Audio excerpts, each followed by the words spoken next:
Market میں اس کو 2 لاکھ مل رہے ہیں, 3 لاکھ یہ ہو گئے. دکان میں جو سامان پڑا ہے اس کو جوڑے گا, 5 لاکھ کا وہ سامان پڑا ہوا ہے, 3 5 8 لاکھ روپے ہو گئے. 8 لاکھ روپے اس کے ہو گئے. اب اگر اس نے کہیں سے مال منگایا ہے قرض بھی ہے اس کے اوپر, 1 لاکھ روپے کا قرض ہے, اس نے مال منگایا ہوا ہے, تو وہ 1 لاکھ مائنس کرے گا, پھر اس کے پاس 7 لاکھ بچے. اب اس 7 لاکھ پر وہ 2.5% کے حساب سے زکات نکالے گا. اپنے پاس جو مال موجود ہے, مارکیٹ میں ہمارا جو پیسہ باقی ہے, ان دونوں کو جوڑنے کے ساتھ ساتھ دکان میں جو مال موجود ہے اس کی قیمت کریکٹ ویلیو معلوم کر کے ساری چیزوں کو جوڑ لیں گے, اور پھر ان چیزوں میں اگر ہم نے کہیں سے مال منگایا ہے, ہم پر قرض بنتا ہے, اس کو مائنس کرنے کے بعد اگر ہماری مالیت نصاب کو پہنچتی ہے تو پھر ہم سال پورا ہونے پر زکات ادا کریں گے اور نکالیں گے. ایک چیز اور عموماً جو دیکھنے میں آتی ہے وہ ہے زمینوں کے پلاٹ. زمینوں کے پلاٹ کی 3 حیثیتیں ہو سکتی ہیں. ایک حیثیت تو یہ ہے کہ وہ ہم نے اپنی رہائش کے لیے لیا, اور رہائش کی جگہوں پر آپ کی کروڑوں کی بلڈنگ ہو, آپ کے اوپر زکات نہیں ہے. رہائش کی جگہ کروڑوں کی مکان میں رہتے ہیں, زکات نہیں ہے. آپ جس گاڑی سے چلتے ہیں وہ کروڑوں کی گاڑی ہے, آپ کے اوپر زکات نہیں ہے. آپ ہوائی جہاز سے چلتے ہیں, آپ کے اوپر زکات نہیں ہے. تو رہائشی اس میں زکات نہیں ہے. لیکن دوسری صورت اس کی ہے کہ آپ نے اس کو رینٹ پر دے رکھا ہے, مکان کو رینٹ پر کرائے پر دے رکھا ہے. ایسی صورت میں اس کی قیمت پر نہیں ہے, لیکن جو رینٹ اور کرایہ آ رہا ہے اس کرائے سے آپ کے خرچ کے بعد اگر بچ رہا ہے اور وہ بچا ہوا مال زکات کے نصاب کو پہنچ جا رہا ہے اور پھر اس پر سال گزر جا رہا ہے تو آپ کو زکات دینی ہے, آپ کو زکات دینی ہے. تیسری زمین کی پلاٹ کی شکل یہ ہو سکتی ہے کہ آدمی اس کا بزنس کرتا ہے, چونکہ اب وہ سامان تجارت ہو گیا. آلات تجارت پر زکات نہیں ہے, سامان تجارت پر زکات ہے. گاڑیوں کی تجارت شروع کر دے آدمی زکات ہے, زمین کی مراکز کی تجارت شروع کر دے آدمی کے اوپر زکات ہے, مکانوں کو خریدنا بیچنا شروع کر دے اس کے اوپر زکات ہے. تو اس کی کرنٹ ویلیو جوڑ کر کے اس پر زکات دی جائے گی. بعض لوگ اور ایک بات پوچھتے ہیں کہ بھائی ہم نے اپنی بیٹی کی شادی کے لیے لے رکھا ہے, اگر شادی کے لیے لے رکھا ہے تو وہ تجارت کا مال نہیں ہے, آپ اس پر زکات نہیں دیں گے, یہی علماء کا فتویٰ ہے. تو یہ چیزیں دھیان میں رکھنے کی ہیں. ایک چیز اور دکانوں اور تاجروں کے لیے یہ ہے کہ ایک چیز ہوتی ہے سامان تجارت جس کو وہ بیچتے اور خریدتے ہیں, اور ایک چیز ہوتی ہے آلات تجارت. فیکٹری لگائی ہے, فیکٹری میں مشینیں ہیں, لاکھوں کی مشینیں, ان مشینوں پر زکات نہیں ہے. آپ نے دکان کا فرنیچر لگا رکھا ہے, اس کو اچھا شو روم بنا رکھا ہے, ظاہر سی بات ہے لاکھوں کی مالیت ہے, اس پر زکات نہیں ہے. جو چیز بیچتے اور خریدتے ہیں بس اسی پر زکات ہے, جو چیز بیچتے اور خریدتے ہیں اسی پر زکات ہے. ایسے ہی کسان ہے, اگر اس نے کئی لاکھ کے ٹریکٹر لے رکھے, ٹرالیاں لے رکھی ہیں, گاڑیاں لے رکھی ہیں جس سے اپنی کھیتی کا کام کرتا ہے, اس کے اوپر زکات نہیں ہے. اس کے آلات ہیں ان کے اوپر زکات نہیں ہے. ان چیزوں کو دھیان میں رکھنے کی ضرورت ہے اور ان کا حق اللہ کے سامنے ادا کرنے کی ضرورت ہے. یہ بہت ضروری اور اہم چیزیں ہیں, ہم کو اور آپ کو ان کا خیال رکھنا چاہیے. اگر ہم, اور خصوصاً یہ زکات کا معاملہ بڑا اہم اس لیے بھی ہے کہ حضرت ابو بکر نے کہا تھا جب اللہ کے رسول صلی اللہ علیہ وسلم کی وفات کے بعد حضرت ابو بکر خلیفہ ہوئے, جو بہت سارے فتنے اٹھے, اس میں سے ایک فتنہ تھا مانعین زکات کا.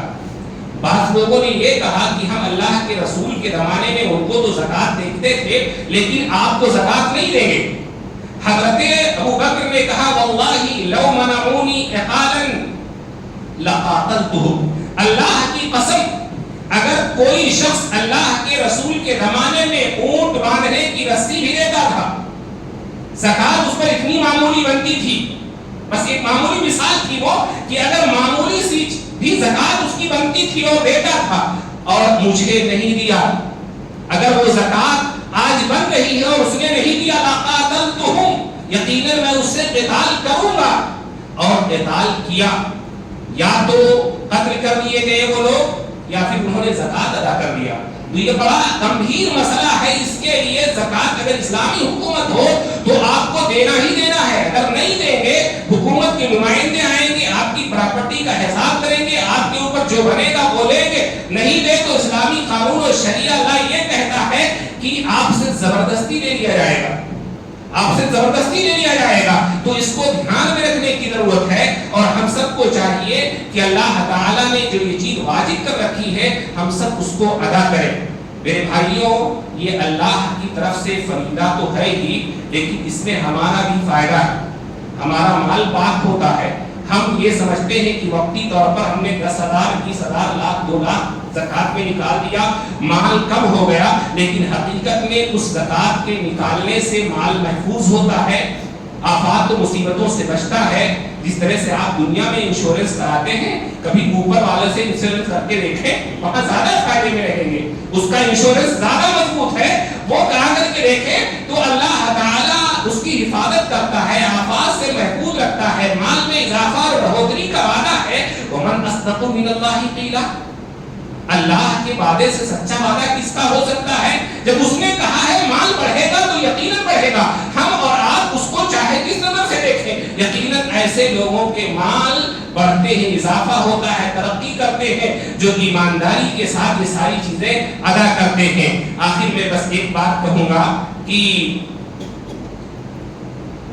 یہ جو مال اور جائیداد ہم نے بنا رکھی ہے اللہ تعالیٰ نے ہمارے اندر جو صلاحیت رکھی ہے جو کچھ دیا ہے یہ سب اللہ کا فضل ہے.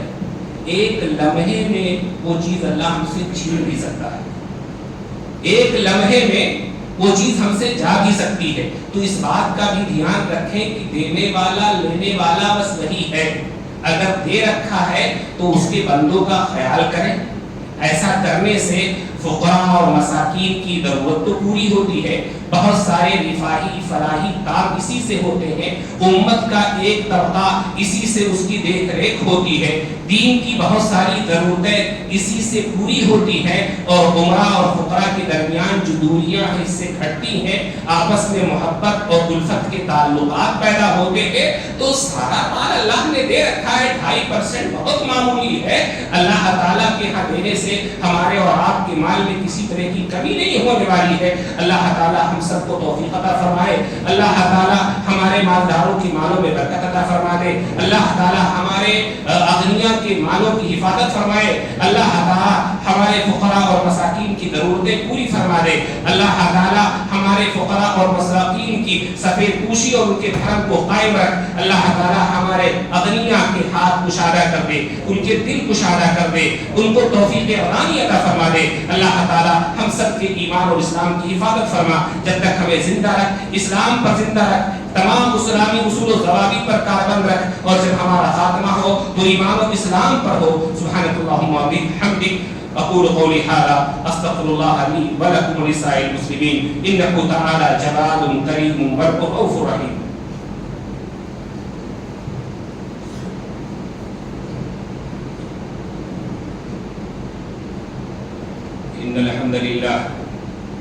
إن الحمد لله نحمده ونستعينه ونستغفره ونعوذ بالله من شرور أنفسنا ومن سيئات أعمالنا. من يهده الله فلا مضل له ومن يضلل فلا هادي له وأشهد أن لا إله إلا الله وحده لا شريك له وأشهد أن محمدا عبده ورسوله. يا أيها الذين آمنوا اتقوا الله حق تقاته ولا تموتن إلا وأنتم مسلمون. يا أيها الناس اتقوا ربكم الذي خلقكم من نفس واحدة وخلق منها زوجها وبث منهما رجالا كثيرا ونساء واتقوا الله الذي تساءلون به والأرحام إن الله كان عليكم رقيبا. يا أيها الذين آمنوا اتقوا الله وقولوا قولا سديدا يصلح لكم أعمالكم ويغفر لكم ذنوبكم ومن يطع الله ورسوله فقد فاز فوزا عظيما. أما بعد فإن خير الحديث كتاب الله وخير الهدي هدي محمد صلى الله عليه وسلم وشر الأمور محدثاتها وكل محدثة بدعة وكل بدعة ضلالة وكل ضلالة في النار. أعوذ بالله من الشيطان الرجيم. إن الله وملائكته يصلون على النبي يا أيها الذين آمنوا صلوا عليه وسلموا تسليما. اللهم صل على محمد وعلى آل محمد كما صليت على إبراهيم وعلى آل إبراهيم إنك حميد مجيد. اللهم بارك على محمد وعلى آل محمد كما باركت على إبراهيم وعلى آل إبراهيم إنك حميد مجيد. عباد اللہ رحمکم اللہ ان اللہ یأمر بالعدل والإحسان وإیتاء ذی القربى وینہی عن الفحشاء والمنکر والبغی یعظکم لعلکم تذکرون اذکروا اللہ یذکرکم وادعوہ یستجب لکم ولذکر اللہ تعالی وأعلی وأولی وأجل وأتم وأکبر.